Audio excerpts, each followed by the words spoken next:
hello hello hello हजुर नमस्कार सबैजनालाई नमस्कार है नमस्कार मेरो युट्युब च्यानल हेरेर बसिरहनुभएका मेरा आदरणीय दर्शकहरू श्रोताहरू र सम्पूर्ण मेरा प्यारा प्यारा देशवासीहरू विदेशवासीहरू सबैजनाले मेरो युट्युब च्यानललाई सब्सक्राइब गरिदिनु होला युट्युब च्यानललाई माया गरिदिनु होला हैन मेरो झन्नै 7-8 महिना भइसक्यो खोलेको अहिलेसम्म मेरो सब्सक्राइबमा पुगेकै छैन है हेर्नु कस्तो राम्रो सिस्टम छ हेर्नु न गाडी सर आउँछ जेब्रा क्रसिङमा टक्कसँगले गाडी रोकिन्छ है गाडी पनि त्यसरी राख्दा टक्कसँगले कस्तो मजाले बिस्तारो गरेर राख्नुहुन्छ है यहाँको मान्छेहरू कति बुझ्ने भनौँ या यहाँको सिस्टम राम्रो भनौँ या यहाँको कानुन कडा भनौँ है के हो त्यो चाहिँ थाहा भएन तर यति राम्रो सिस्टम छ है हाम्रो नेपालमा पनि यस्तो राम्रो सिस्टम भइदियो भने त नेपाल कति राम्रो हुन्थ्यो होला कति माथि जान्थ्यो होला हाम्रो नेपाल जस्तो त वर्णन गरेर कुनै देशलाई पनि सकिँदैन होला हैन तर यहाँतिरको चाहिँ सिस्टम राम्रो भएर चाहिँ प्लेनहरू पनि छैन चाहिँ प्लेन नलागे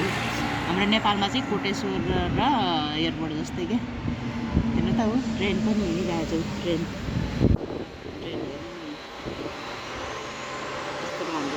ट्रेनमा है मान्छेहरू ट्रेनमा हिँड्ने न भिड न धुलो न धुवा कस्तो आनन्द हुन्छ हाम्रो यहाँ चाहिँ हावा आउँदाखेरि हिँड्न मजा त्यही हो क्या धुलो धुवा हुँदैन नि त त्यही भएर मजा आउने रहेछ हाम्रो नेपालमा चाहिँ धुलो धुवाले गर्दाखेरि पनि हिँड्नलाई मजा नआउने नेपालमा नि हावा त मजाले आउने नआउने होइन नेपालको हावा झन् त्यति राम्रो हावा हुन्छ हाम्रो पहाडतिरको है हाम्रो त वर्णन गरेर साध्यै छैन नि के गर्नु नेपाल जस्तो त अब यस्तो बनाउन सकिएको भए नेपाललाई कति राम्रो हुन्थ्यो होला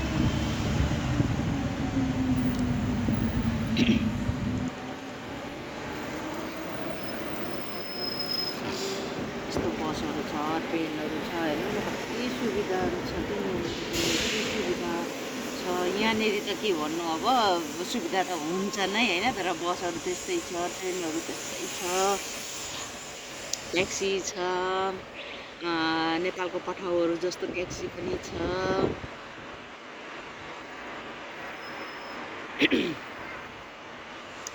अनि एउटा कुरा के राम्रो छ भने यतातिर सिस्टम राम्रो भनौँ या यहाँको मान्छेहरू बुझ्ने भनौँ या कानुन कडा भनौँ है टक्कसँगले गाडी आउँछ होइन जेब्रा क्रसिङ देख्नुभयो नि यहाँ जेब्रा क्रसिङमा अहिले एकजना मान्छे मात्रै उभियोस् त गाडी टक्कसँगले उभिन्छ क्या त्यो मान्छे या पार गरोस् नगरोस् होइन अनि त्यो मान्छे अर्कोतिर गयो भने गाडी छट्ट जान्छ क्या नभए उभियो मान्छे आयो नि अब हेर्नु ल यहाँ गाडी टक्क रोकिदिन्छ हाम्रोमा अब रोक्छ यसरी नेपालमा रोक्छ यसरी टक्कसँगले पास गर्छन् होइन त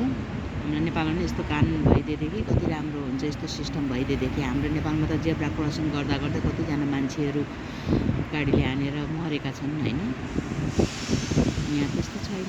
यहाँको सिस्टम अब राम्रो छ टक्कसँगले